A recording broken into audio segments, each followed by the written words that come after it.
Friends, कैसे आप सब? उम्मीद करते हैं अच्छा ही होंगे। तो आज हम लोग देखने वाले हैं रजनीश सर का जो प्रैक्टिस सेट निकाला गया है बीपीएससी 3.0 एवं 4.0 के लिए, उन्हीं का प्रैक्टिस सेट नंबर 2 को देखने वाले हैं। इस बुक का आप थंबनेल देख लिए होंगे वीडियो पे जो लगा हुआ था। तो चलिए आज के वीडियो को शुरू करते हैं। प्रत्येक दिन हम सिर्फ जीके जीएस के ही प्रश्न को देखते हैं। अगर आपको किसी भी प्रश्न में कहीं से भी दिक्कत हो तो आप हमें व्हाट्सएप के माध्यम से संपर्क कर सकते हैं। इसका पीडीएफ टेलीग्राम चैनल पे दिया गया है, आप नहीं देखे हैं तो वहाँ से देख लीजिए। अगला क्वेश्चन है कि निम्नलिखित में से कौन सी पुस्तक वी.एस. नैपॉल द्वारा लिखी गई है। वी.एस. नैपॉल द्वारा लिखी गई पुस्तक जो है यह है ए हाउस फॉर मिस्टर विश्वास। ऑप्शन नंबर बी इसका राइट आंसर हो जाएगा। और ये डिस्कवरी ऑफ इंडिया जो पुस्तक है यह किसका है? तो जवाहरलाल नेहरू का है। इसके बाद अगला नंबर क्वेश्चन है कि निम्नलिखित में से कौन सा सही सुमेलित नहीं है। सही सुमेलित नहीं पूछा गया है। तो सोमदेव देववर्मन जो है यह बैडमिंटन खिलाड़ी नहीं बल्कि टेनिस खिलाड़ी है, तो यही गलत है। ऑप्शन नंबर ए ही इसका राइट आंसर हो जाएगा। अगला क्वेश्चन है कि डैश मणिपुरी मार्शल आर्ट की एक शैली है। तो यह थांगटा जो है यह मणिपुरी मार्शल आर्ट की एक शैली है। ऑप्शन नंबर बी से हो जाएगा। अगला क्वेश्चन है कि संत कबीर का जन्म और पालन पोषण किस शहर में हुआ था। तो इसका जन्म जो हुआ था वाराणसी में हुआ था। ऑप्शन नंबर सी इसका राइट आंसर हो जाएगा। और इसका पालन पोषण जो हुआ था, कबीर का पालन पोषण एक जुलाहा परिवार में हुआ था। अगला नंबर क्वेश्चन है कि असम में बिहू उत्सव वर्ष में कितनी बार मनाया जाता है। वर्ष में 3 बार बिहू उत्सव मनाया जाता है। इस बिहू उत्सव का नाम दिया जाता है, जैसे भोगाली बिहू, काटी बिहू और एक बोहाग बिहू। यह इस रूप में मनाया जाता है बिहू पर्व। सब जो है भोगाली बिहू, काटी बिहू, बोहाग बिहू यह असम का ही लोक नृत्य है। डायरेक्ट एग्जाम में प्रश्न पूछ लिया जाता है कि बिहू किस राज्य का लोक नृत्य है, तो यह असम का है। अगला नंबर क्वेश्चन है कि संयुक्त राष्ट्र संघ के पहले महासचिव कौन थे। तो संयुक्त राष्ट्र के पहले महासचिव जो थे यह त्रिगवेली थे। ऑप्शन नंबर बी से हो जाएगा। इसके बाद अगला नंबर क्वेश्चन है कि चंद्रमा की सतह पर चलने वाला प्रथम मानव चालित वाहन था। तो यह था lunar rover. Option number C इसका राइट आंसर हो जाएगा। इस बुक में हो सकता है आपको 4 से 5 प्रश्न में आपको दिक्कत बुझा रहा होगा, तो वो आप जो है पीडीएफ के माध्यम से देख लीजिएगा। ऐसे होना तो नहीं चाहिए किसी प्रश्न में आपको दिक्कत। क्वेश्चन है कि केंद्र और राज्यों के बीच धन के बंटवारे के संबंध में कौन राय देता है। तो यह वित्त आयोग राय देता है। ऑप्शन नंबर जो है सी इसका राइट आंसर हो जाएगा। इसके बाद अगला नंबर क्वेश्चन है कि भारतीय संविधान की संशोधन प्रक्रिया किस देश के संविधान से प्रभावित है। तो भारतीय संविधान में संविधान संशोधन की प्रक्रिया जो है दक्षिण अफ्रीका के संविधान से लिया गया है। तो ऑप्शन नंबर ई इसका राइट आंसर हो जाएगा। अगला क्वेश्चन है कि बलवंत राय मेहता समिति की अनुशंसाओं के आधार पर किस वर्ष पंचायती राज व्यवस्था को लागू किया गया था। तो 2 अक्टूबर 1959 ईस्वी को लागू किया गया, पहली बार राजस्थान के नागौर जिले में। अगला नंबर क्वेश्चन है कि भारतीय संविधान की व्याख्या किस पर आधारित है। भारतीय संविधान की व्याख्या जो है यह प्रस्तावना पर आधारित है। ऑप्शन नंबर सी से हो जाएगा। प्रस्तावना को ही उद्देशिका कहा जाता है। अगला क्वेश्चन है कि संविधान के विभिन्न पहलुओं के अध्ययन हेतु संविधान सभा ने कितनी समितियों नियुक्त की थी। तो कितनी समिति नियुक्त की गई थी। तो 13 समितियां नियुक्त की गई थी। ऑप्शन नंबर सी इसका राइट आंसर हो जाएगा। इसी के अंतर्गत संचालन समिति आता है।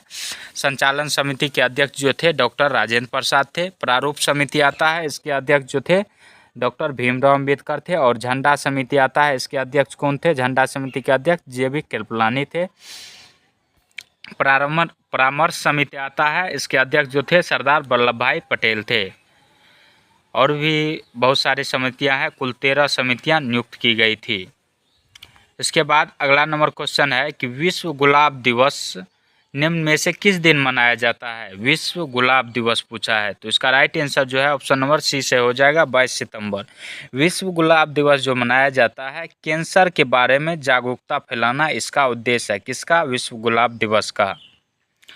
इसके बाद अगला नंबर क्वेश्चन है कि कौन सा तत्व पृथ्वी के प्रपटी के द्रव्यमान का 46.6% बनाता है? कौन सा तत्व है यह जो पृथ्वी के प्रपटी के द्रव्यमान का 46.6% बनाता है? तो यह है ऑक्सीजन। ऑप्शन नंबर बी इसका राइट आंसर हो जाएगा। इसके बाद अगला नंबर क्वेश्चन है कि तवा किसकी सहायक नदी है? तवा नदी जो है यह किसकी सहायक नदी है? तो नर्मदा नदी की सहायक नदी है तवा। ऑप्शन नंबर बी इसका राइट आंसर हो जाएगा। इसके बाद अगला नंबर क्वेश्चन है कि गंगा नदी के तट पर कौन सा शहर स्थित है? गंगा नदी के तट पर कानपुर शहर स्थित है। इसके बाद प्रयागराज शहर भी स्थित है गंगा नदी के तट पर। बिहार में पटना है, भागलपुर है, यानी बिहार में गंगा नदी के तट पर कुल 12 जिला स्थित है। 12 जिले से होकर जो है ये गुजरती है कौन चीज़? गंगा नदी बिहार में। तो ये क्वेश्चन बीपीएससी टी 3.0 जिसका एग्ज़ाम कैंसिल हुआ है उसमें पूछा गया था कि गंगा नदी के तट पर बसा हुआ शहर कौन सा है? कलकत्ता है कि प्रयागराज है, और एक ऑप्शन दिया गया था भोपाल। इसके बाद अगला नंबर क्वेश्चन है कि किस नदी का उद्गम बैतूल में है? तो बैतूल में ताप्ती नदी का उद्गम स्थल है। ऑप्शन नंबर ए इसका राइट आंसर हो जाएगा। अगला क्वेश्चन है कि किस ग्रह के अधिकतम उपग्रह है? तो शनि ग्रह के अधिकतम उपग्रह होते हैं। ऑप्शन नंबर ई इसका राइट आंसर हो जाएगा। शनि ग्रह के जो सबसे बड़ा उपग्रह है वह कौन सा उपग्रह है? टाइटन है। इसके बाद अगला क्वेश्चन है कि निम्नलिखित में से कौन सा प्रक्रम राजस्थान में रेगिस्तानी का प्रमुख कारण है? तो यह है जल अपर्दन। ऑप्शन नंबर बी सही हो जाएगा। जल का सही से उपयोग नहीं हो पाता है जिसके कारण वहाँ का भूमि जो है रेगिस्तान का रूप लेते जा रहा है। अगला नंबर क्वेश्चन है कि सौर मंडल का अत्यंत उष्म ग्रह कौन सा है? सौर मंडल का अत्यंत उष्म ग्रह जो है यह शुक्र ग्रह है। शुक्र ग्रह को चमकीला ग्रह भी कहा जाता है। इसके बाद अगला नंबर क्वेश्चन है कि कौन सा राज्य छत्तीसगढ़ के साथ अपनी सीमा को साझा नहीं करता है? तो यह आंध्र प्रदेश राज्य जो है छत्तीसगढ़ के साथ अपनी सीमा साझा नहीं करता है, और तेलंगाना जो है इसके साथ सीमा साझा करता है। किसके साथ? तो छत्तीसगढ़ राज्य के साथ। 2 जून 2014 को आंध्र प्रदेश से तेलंगाना राज्य अलग हुआ था। अगला नंबर क्वेश्चन है कि बड़े भाग के टूटकर ऊर्ध्वाधर रूप से विस्थापित होने से जिस पर्वत का निर्माण होता है उसे कौन सा पर्वत कहा जाता है? तो उसे ब्लॉक पर्वत कहा जाता है। ऑप्शन नंबर ए इसका राइट आंसर हो जाएगा। इसके बाद अगला नंबर क्वेश्चन है कि वेदों को इंडो आर्यन सभ्यता का सर्वप्रथम साहित्यिक अभिलेख माना जाता है। इसमें शामिल 4 वेदों के नाम ऋग्वेद, सामवेद, यजुर्वेद और चौथा वेद जो है वह अथर्ववेद हो जाएगा। ऑप्शन नंबर ए इसका राइट आंसर हो जाएगा। अगला क्वेश्चन है कि कलिंग का युद्ध वर्ष डैश में लड़ा गया था? कलिंग का युद्ध कब लड़ा गया था? तो 261 ईस्वी पूर्व में लड़ा गया था। ऑप्शन नंबर बी इसका राइट आंसर हो जाएगा। इसके बाद अगला नंबर क्वेश्चन है कि प्रारंभिक चेर वंशीय राजाओं ने किन राज्यों पर शासन किया था? तो यह तमिलनाडु और केरल राज्यों पर शासन किया था। ऑप्शन नंबर ए सही हो जाएगा। अगला क्वेश्चन है कि डैश 1945 में यूएन का अर्थ क्या होता है? यूनाइटेड नेशन, यानी संयुक्त राष्ट्र संघ। यूनाइटेड नेशन को लीग ऑफ नेशंस के उत्तराधिकारी के रूप में स्थापित किया गया था। किसके पहले की? प्रथम विश्व युद्ध के पहले कि प्रथम विश्व युद्ध के बाद में कि द्वितीय विश्व युद्ध से ठीक पहले? तो इसका राइट आंसर जो है ऑप्शन नंबर सी से हो जाएगा। द्वितीय विश्व युद्ध के तुरंत बाद। प्रथम विश्व युद्ध जो हुआ था 1914 से 18 ईस्वी तक चला था। वहीं दूसरा विश्व युद्ध जो हुआ था यह 1939 से 45 ईस्वी तक, यानी 45 के बाद ही हुआ था, यानी द्वितीय विश्व युद्ध के तुरंत बाद हुआ था। ऑप्शन नंबर सी से हो जाएगा। तृतीय विश्व युद्ध अभी नहीं हुआ है। और न ही होने की कोई अभी वर्तमान में संभावना है। अगला नंबर क्वेश्चन है कि किस प्रसिद्ध चीनी यात्री ह्वेनसांग किसके शासनकाल में भारत आया था? प्रसिद्ध चीनी यात्री ह्वेनसांग जो है किसके शासनकाल में भारत आया था? तो हर्षवर्धन के शासनकाल में। ऑप्शन नंबर ए सही हो जाएगा। अगला क्वेश्चन है कि निम्नलिखित में से कौन साइमन कमीशन का सदस्य नहीं था? साइमन कमीशन का सदस्य नहीं था। साइमन कमीशन के जो थे कुल 7 सदस्य थे, 7 के 7 अंग्रेज सदस्य थे, इसलिए इसका भारत में बहिष्कार किया गया। साइमन कमीशन का गठन 1927 ईस्वी में किया गया और साइमन कमीशन 1928 ईस्वी में भारत आया था। इसके 7 सदस्य अंग्रेज ही थे। तो इनमें से पूछ रहा है कि कौन सा नहीं है, तो इसका राइट आंसर जो है ऑप्शन नंबर सी से हो जाएगा। जेम्स ए स्कॉट जो थे यह साइमन कमीशन का सदस्य नहीं था। तो नहीं पूछ रहा है तो ऑप्शन नंबर सी से हो जाएगा। हैरी लेवी लॉसन और क्लेमेंट एटली ये दोनों थे। इसके बाद और भी 4 हैं वो भी थे और 5 है। अगला नंबर क्वेश्चन है कि 1857 के विद्रोह को भारत के प्रथम स्वतंत्रता संग्राम की संज्ञा किसने प्रदान की? तो इसका राइट आंसर ऑप्शन नंबर ई सही हो जाएगा। इनमें नहीं दिया गया है। बी.डी. सावरकर ने भारत के 1857 के क्रांति को भारत का प्रथम स्वतंत्रता संग्राम कहा था। किसने? बी.डी. सावरकर ने। अगला क्वेश्चन है कि टीपू सुल्तान मस्जिद कहाँ पर स्थित है? तो यह कोलकाता में स्थित है। ऑप्शन नंबर सी इसका राइट आंसर हो जाएगा। टीपू सुल्तान मस्जिद पश्चिम बंगाल के कोलकाता में स्थित है। अगला नंबर क्वेश्चन है कि एलिफेंटा की गुफाएं किस शहर में स्थित है? एलिफेंटा की गुफाएं जो है यह महाराष्ट्र राज्य के मुंबई शहर में स्थित है। ऑप्शन नंबर ई सही हो जाएगा। इसके बाद अगला नंबर क्वेश्चन है कि ऋग्वेद में ऋषि विश्वामित्र और 2 नदियों के बीच संवाद के रूप में एक स्रोत जिसे देवी के रूप में पूजा जाता है, ये नदियाँ कौन सी है? ये नदियाँ कौन सी है? तो यह नदी कौन सी है? तो ब्यास और सतलज नदी है यह। इसका राइट आंसर जो है ऑप्शन नंबर ई से हो जाएगा। कौन सी नदी है? ब्यास और सतलज नदी। अगला नंबर क्वेश्चन है कि बुद्ध चरितम नामक महाकाव्य किसने लिखा था? बुद्ध चरितम नामक महाकाव्य अश्वघोष ने लिखा था। अश्वघोष ने लिखा था। इसका राइट आंसर जो है ऑप्शन नंबर ई से हो जाएगा। और इस सेट में जो है ज़्यादा ई वाले प्रश्न का आंसर दिया गया है। प्रश्न जो सेट किया गया है उसमें ई आंसर ज़्यादा है। अगला क्वेश्चन है कि यदि गृहीत वाहित मल वृहत मात्राओं में लगातार सरिता में विसर्जित किए जाते हैं तो निम्नलिखित में से कौन सा एक परिणाम घटित होगा? तो इसका राइट आंसर जो है ऑप्शन नंबर ई ही इसका राइट आंसर हो जाएगा। पूछ रहा है कि यदि गृहीत वाहित मल वृहत मात्राओं में लगातार सरिता यानी तालाब में विसर्जित किए जाते हैं, तालाब या नदी में विसर्जित किया जाते हैं, तो उसमें जो पानी होगी उसकी पानी की ऑक्सीजन मांग घट जाएगी। यानी उसमें जो है पानी में जो ऑक्सीजन घुला रहता है, ये जो वाहित मल उसमें प्रवाह करेंगे तो उसका ऑक्सीजन मान घट जाएगा।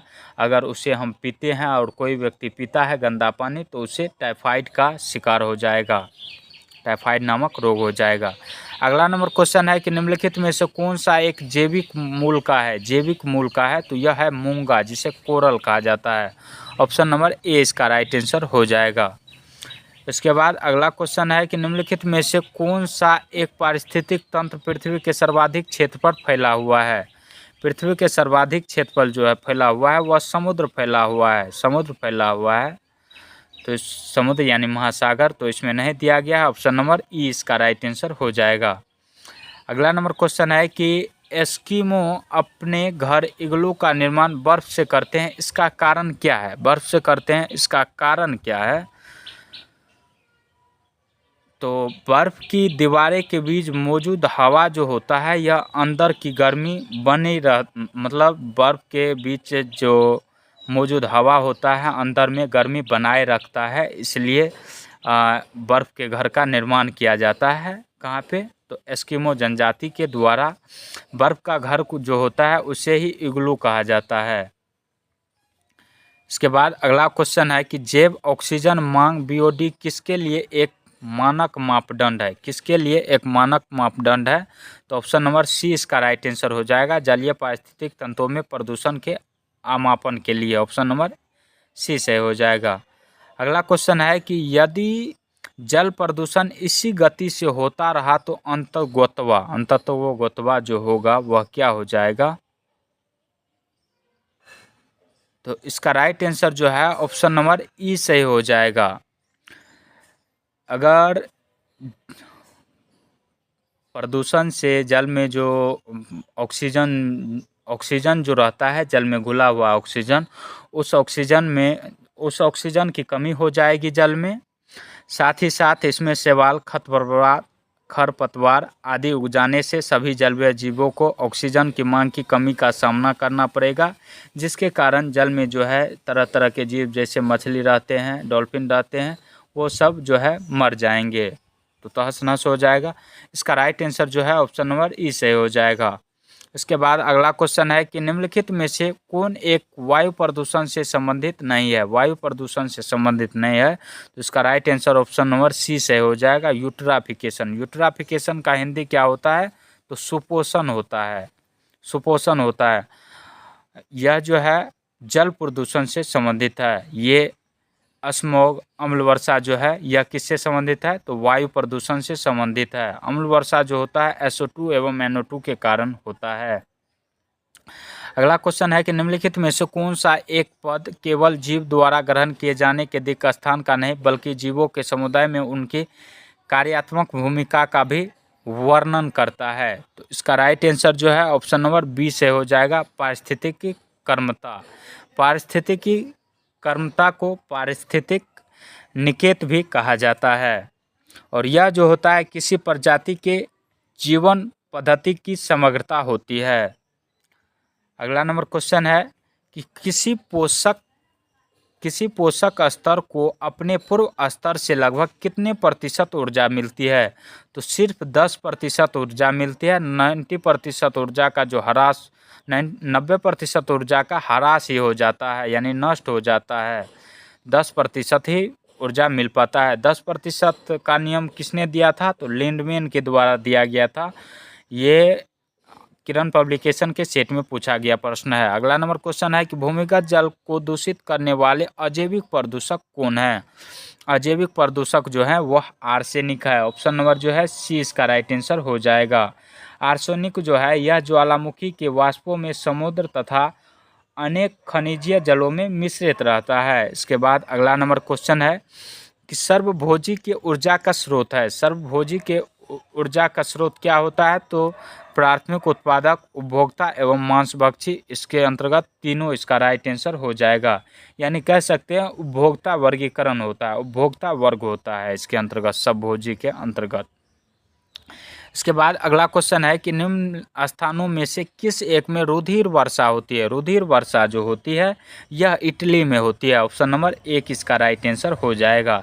इटली में जैसे मरुस्थल जो रहता है, यह मरुस्थल में जो है हवा अपने साथ लाल रंग की लाल रंग की जो रेत होती है जिसे बालू कहा जाता है, लाल रंग की बालू लेकर चलती है, और वर्षा के कारण जो यह धरती पे गिरती है, वर्षा कराती है, तो यह लाल वर्षा होती है, इसलिए इसे रुधिर वर्षा कहा जाता है। इसके बाद अगला नंबर क्वेश्चन देखते हैं कि कथन ए दिया गया है कि मृदा प्रदूषण औद्योगिक प्रदूषण की अपेक्षा अत्यधिक खतरनाक होता है। उर्वरक तथा कीटनाशक भोजन श्रृंखला में प्रवेश कर जाते हैं। ये जो मृदा प्रदूषण होता है यह औद्योगिक प्रदूषण के अंतर्गत अधिक खतरनाक होता है, क्योंकि मृदा प्रदूषण में कुछ जीवाणु जैसे मिल जाते हैं, तो वह उर्वरक एवं कीटनाशक जो होता है, उर्वरक एवं कीटनाशक यह जो है मिट्टी में मिल जाता है, जिससे जो है भोजन जो होता है, जो उपजता है अनाज, उसमें जो है कीड़े प्रवेश कर जाते हैं। इसके कारण जो है भोजन श्रृंखला मतलब नष्ट हो जाता है, या कह सकते हैं कि जिसे खाते हैं हम तो हानि होता है। तो इसका राइट आंसर ए, और कथन ए भी सही है और कारण आर भी सही दिया गया है। इसके बाद अगला क्वेश्चन है कि बिहारी छात्र सम्मेलन कहाँ हुआ था? बिहारी छात्र सम्मेलन कहाँ हुआ था?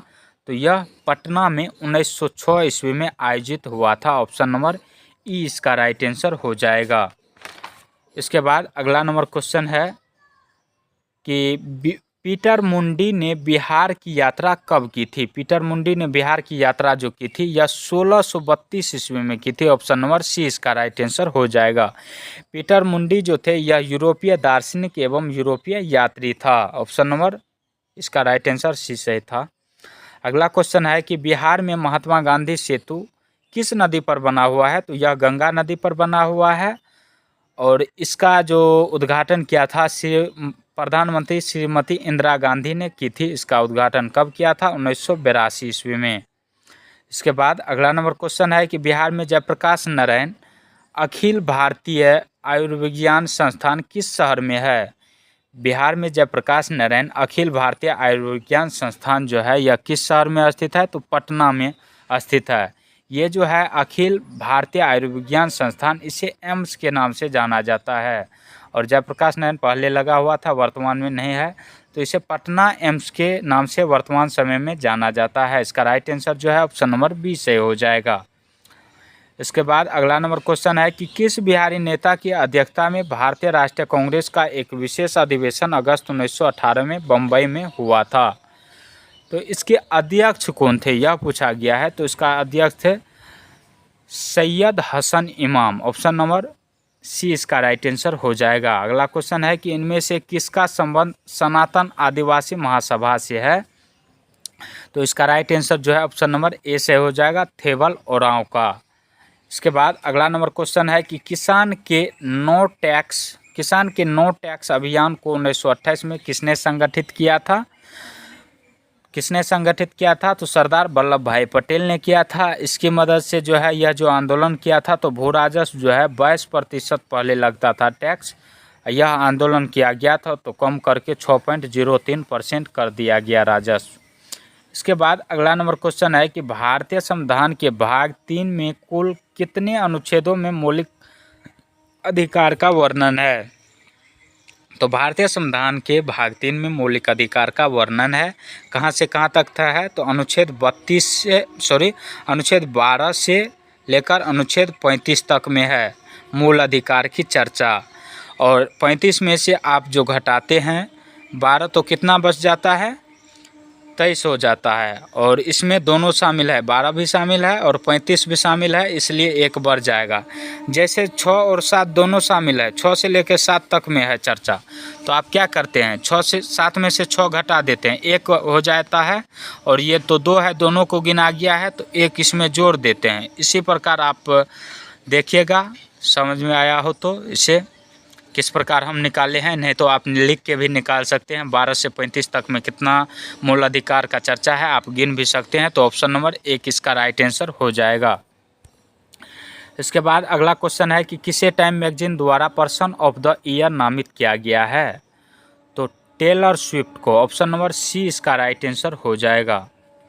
इसके बाद अगला क्वेश्चन है कि इंटरनेशनल मैरीटाइम ऑर्गेनाइजेशन के लिए भारत को फिर से चुन लिया गया, इसका मुख्यालय कहाँ है।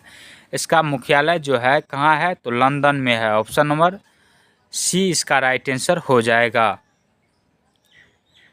इसके बाद अगला नंबर क्वेश्चन है कि world association of investment promotion agency का विश्व निवेश सम्मेलन कहाँ आयोजित किया जा रहा है। इसका आयोजन कहाँ पे किया जा रहा है? तो नई दिल्ली में। ऑप्शन नंबर सी इसका राइट आंसर हो जाएगा। इसके बाद अगला नंबर क्वेश्चन है कि फिल्म फेयर अवार्ड्स 2024 में सर्वश्रेष्ठ लोकप्रिय फिल्म का अवार्ड किस फिल्म ने जीता है। तो 12th फेल ने। 12th फेल जो है IPS मनोज शर्मा के जीवनी पर आधारित है। ऑप्शन नंबर बी इसका राइट आंसर हो जाएगा। अगला क्वेश्चन है कि केंद्र सरकार ने लखपति दीदी योजना के लक्ष्य को बढ़ाकर कितना कर दिया है। तो 2 करोड़ से बढ़ाकर इसे 3 करोड़ कर दिया है। ऑप्शन नंबर 1 इसका राइट आंसर हो जाएगा। अगला नंबर क्वेश्चन है कि किसने हाल ही में सुप्रीम कोर्ट के नए न्यायाधीश के रूप में शपथ ली है। हाल ही में सुप्रीम कोर्ट के नए न्यायाधीश के रूप में किसने शपथ ली है। तो न्यायमूर्ति प्रसन्ना बी वराली ने। ऑप्शन नंबर 1 इसका राइट आंसर हो जाएगा। अगला नंबर क्वेश्चन है कि टाटा पावर ने हाल ही में किस राज्य में 70,000 करोड़ रुपये के निवेश की घोषणा की है। तो किस राज्य में 70,000 करोड़ रुपये निवेश की घोषणा की है। तो तमिलनाडु में ऑप्शन नंबर सी इसका राइट आंसर हो जाएगा। और ये 70,000 करोड़ रुपये की द्वारा सौर ऊर्जा और पवन ऊर्जा क्षमता विकसित किया जाएगा तमिलनाडु में। अगला क्वेश्चन है कि skin care brand Nivea India ने किसे अपना नया प्रबंध निदेशक नियुक्त किया है? तो किसे नियुक्त किया है? गीतिका मेहता को। ऑप्शन नंबर सी इसका राइट आंसर हो जाएगा। इसके बाद अगला क्वेश्चन है कि मकड़िया प्राणी वर्गीकरण के किस वर्ग में आती है? मकड़िया प्राणी वर्गीकरण के किस वर्ग के अंतर्गत आता है?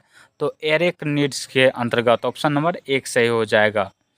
अगला क्वेश्चन है कि निम्न में से कौन सा मानव मस्तिष्क का सबसे बड़ा हिस्सा है? मानव मस्तिष्क का सबसे बड़ा हिस्सा सेरेब्रम होता है। ऑप्शन नंबर बी सही हो जाएगा। इसके बाद अगला नंबर क्वेश्चन है कि जब डैश की कमी होती है तब पेशियां थक जाती है। जब एटीपी की कमी होती है तब पेशियां थक जाती है, या कह सकते हैं जब लैक्टिक अम्ल की अधिकता होती है तब पेशियां थक जाती है। दौड़ते हुए जो धावक होता है उससे पैर में दर्द जो होता है वह किसके कारण? लैक्टिक एसिड के जमाव के कारण होता है। अगला नंबर क्वेश्चन है कि मालपुरा की एक नस्ल है। मालपुरा की एक नस्ल है। मालपुरा किसकी नस्ल है? तो यह भेड़ की नस्ल है। ऑप्शन नंबर सी इसका राइट आंसर हो जाएगा। और यह ज़्यादा कहाँ पे पाई जाती है भेड़ की नस्ल? राजस्थान में मालपुरा भेड़ की नस्ल। अगला नंबर क्वेश्चन है कि डैश स्तनपान के शुरुआती दिनों में नई माताओं द्वारा स्रावित एक तरल पदार्थ में पोषक तत्व होते हैं जो एक बच्चे की प्रतिरक्षा प्रणाली को बढ़ावा देते हैं और संक्रमण से लड़ने में मदद करते हैं। तो इसका राइट आंसर जो है ऑप्शन नंबर सी से हो जाएगा, कोलोस्ट्रम। ऑप्शन नंबर सी इसका राइट आंसर हो जाएगा। इसके बाद अगला नंबर क्वेश्चन है कि निम्नलिखित में से कौन सी सूक्ष्म कोशिकाएं एक विशिष्ट केंद्रीय झिल्ली के साथ अमीबीय आकार की होती है? तो यह सफ़ेद रक्तकण यानी WBC होती है। ऑप्शन नंबर बी इसका राइट आंसर हो जाएगा। और WBC का खासियत क्या है? तो WBC जो होते हैं शरीर की प्रतिरक्षा प्रणाली का हिस्सा होता है और ये शरीर को संक्रमण और अन्य बीमारियों से लड़ने में मदद करती है। इसके बाद अगला क्वेश्चन है कि सोरिया लेसर टाइडी डैश का वैज्ञानिक नाम है। सोरिया लेसर टाइडी यह जो है छिपकली का वैज्ञानिक नाम है। ऑप्शन नंबर सी इसका राइट आंसर हो जाएगा। इसके बाद अगला नंबर क्वेश्चन है कि आईटी में इसका अर्थ है कि डेटाबेस में उपलब्ध डेटा दोनों सटीक और सुसंगत है। तो किसका अर्थ होता है? तो यह किसका अर्थ होता है? डेटा इंटीग्रिटी का होता है। डेटा इंटीग्रिटी का अर्थ होता है, इसमें नहीं दिया गया है, तो इसका राइट आंसर ऑप्शन नंबर ई सही हो जाएगा। इसके बाद अगला नंबर क्वेश्चन है कि प्रतिबल का प्रभाव निम्नलिखित में से किस पर निर्भर करता है? प्रतिबल का प्रभाव जो है यह अनुप्रस्थ काट क्षेत्रफल पर निर्भर करता है। इसका राइट आंसर जो है ऑप्शन नंबर ई सही हो जाएगा। इसके बाद अगला क्वेश्चन है कि एक शुष्क सेल में ऊर्जा किस रूप में संग्रहित रहती है? एक शुष्क सेल में ऊर्जा जो होती है वह किस रूप में संग्रहित रहती है? तो रासायनिक ऊर्जा के रूप में संग्रहित रहती है। ऑप्शन नंबर ई इसका राइट आंसर हो जाएगा। इसके बाद अगला क्वेश्चन पूछा गया है कि निम्न में से कौन सी ऊर्जा किसी वस्तु की ऊंचाई के साथ बदलती है? तो अस्थितिज ऊर्जा जो होता है किसी वस्तु की ऊंचाई के साथ बदलती है। ऑप्शन में नहीं दिया गया है। ऑप्शन नंबर ई सही हो जाएगा। अगला क्वेश्चन है कि निम्नलिखित में से कौन सा प्रकाश के अपवर्तन का उदाहरण नहीं है? इन धनुष का निर्माण जो है यह परावर्तन एवं अपवर्तन दोनों का उदाहरण है। तारे का टिमटिमाना भी उदाहरण है। मानव आँख द्वारा छवि का निर्माण भी अपवर्तन का उदाहरण है। इसका राइट आंसर जो है ऑप्शन नंबर ई सही हो जाएगा। अगला क्वेश्चन है कि संवेग की इकाई क्या है? संवेग की इकाई जो होती है वह केजी मीटर पर सेकेंड होती है।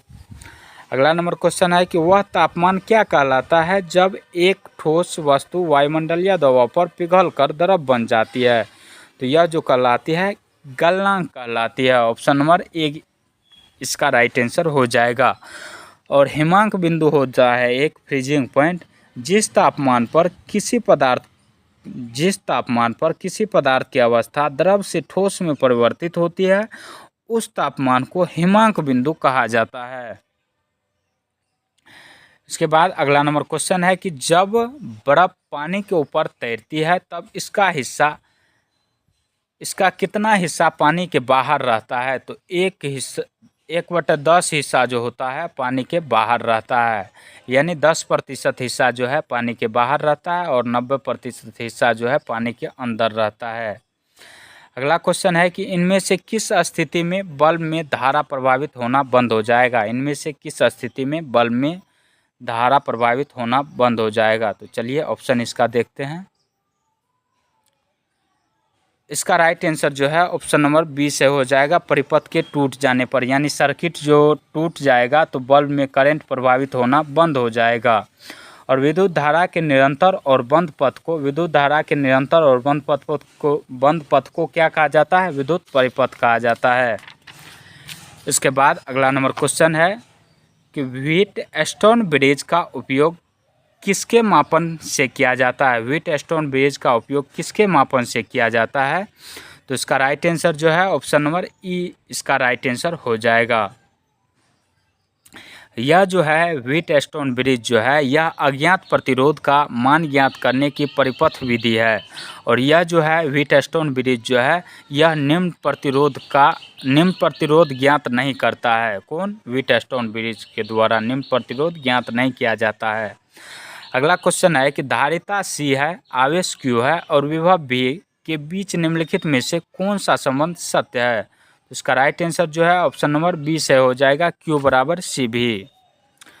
इसके बाद अगला नंबर क्वेश्चन है कि जब लोहे में जंग लग जाता है तो उसका वजन जो होता है वजन बढ़ जाता है। ऑप्शन नंबर बी इसका राइट आंसर हो जाएगा। वजन क्यों बढ़ जाता है? क्योंकि ऑक्सीजन के परमाणु जो होते हैं लोहा में जुट जाता है, इसलिए उसका थोड़ा सा वजन बढ़ जाता है। इसके बाद अगला नंबर क्वेश्चन है कि एक तत्व का परमाणु क्रमांक 17 है, यह क्या है? यह जो है हेलोजन गैस होता है। ऑप्शन नंबर सी इसका राइट आंसर हो जाएगा। हेलोजन के अंतर्गत हेलोजन समूह में 5 तत्व शामिल होते हैं, जैसे फ्लोरीन, क्लोरीन, ब्रोमीन, आयोडीन और शामिल होते हैं। और एक क्या शामिल होते हैं आप कमेंट में ज़रूर बताइएगा। इसके बाद अगला क्वेश्चन है कि निम्नलिखित में से कौन सा सफ़ेद क्रिस्टलीय कार्बनिक अम्ल है जिसे अक्सर अंगूर और चूने के स्वाद वाले पेय यानी जो पीते हैं, जिलेटिन, डेसर्ट, जेम, जेली और कठोर खट्टा मिष्ठान में एक अम्लीय कारक के रूप में प्रयोग किया जाता है? किस अम्ल का? तो ऑप्शन नंबर बी से हो जाएगा, टार्ट्रिक अम्ल का। अगला नंबर क्वेश्चन है कि निम्नलिखित में से किस आयन में डी संक्रमण के कारण रंग नहीं होता है? तो इसका राइट आंसर जो है ऑप्शन नंबर सी से हो जाएगा, MnO4। अगला क्वेश्चन है कि परम शून्य तापमान पर अर्धचालकों में विद्युत प्रतिरोध हो जाता है। तो परम शून्य तापमान पर अर्धचालकों में विद्युत प्रतिरोध जो होता है वह अनंत हो जाता है। ऑप्शन नंबर एक इसका राइट आंसर हो जाएगा। इसके बाद अगला नंबर क्वेश्चन है कि निम्नलिखित उर्वरकों में से किस एक का अत्यधिक उपयोग भौमजल में एक अविषाणु पदार्थ की उपस्थिति के लिए जिम्मेदार हो सकता है? तो इसका राइट आंसर जो है ऑप्शन नंबर ए से हो जाएगा, नाइट्रोजन। जिस प्रकार से मनुष्य में ऑक्सीजन की आवश्यकता होती है उसी प्रकार वृक्ष में जो है नाइट्रोजन की भी आवश्यकता होती है। अगला क्वेश्चन है कि मधुसूदनी, जिसे इंसुलिन के नाम से जाना जाता है, अंतरस्रावी मधुसूदनी हार्मोन है एक, तो यह जो होता है यह एक पेप्टाइड होता है। ऑप्शन नंबर सी इसका राइट आंसर हो जाएगा।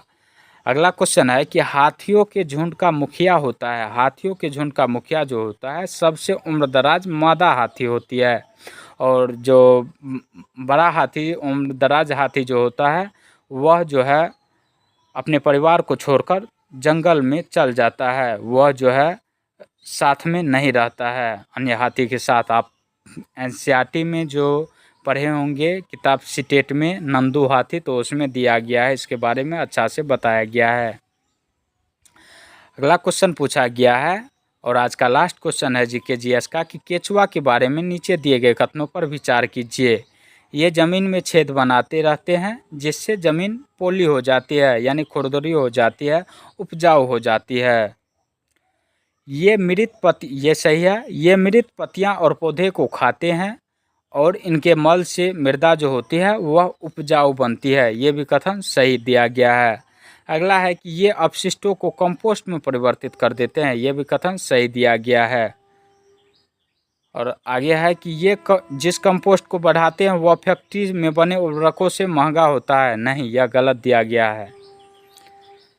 और है कि रसायनों का छिड़काव केचुआ को प्रभावित नहीं करता है, नहीं, प्रभावित करता है। तो यह दोनों गलत है, यानी ए बी सी सही है। तो इसका राइट आंसर जो है ऑप्शन नंबर सी सही हो जाएगा। तो आज का वीडियो आपको कैसा लगा कमेंट सेक्शन में ज़रूर बताएं। मिलते हैं नेक्स्ट वीडियो में, तब तक के लिए जय हिंद जय भारत।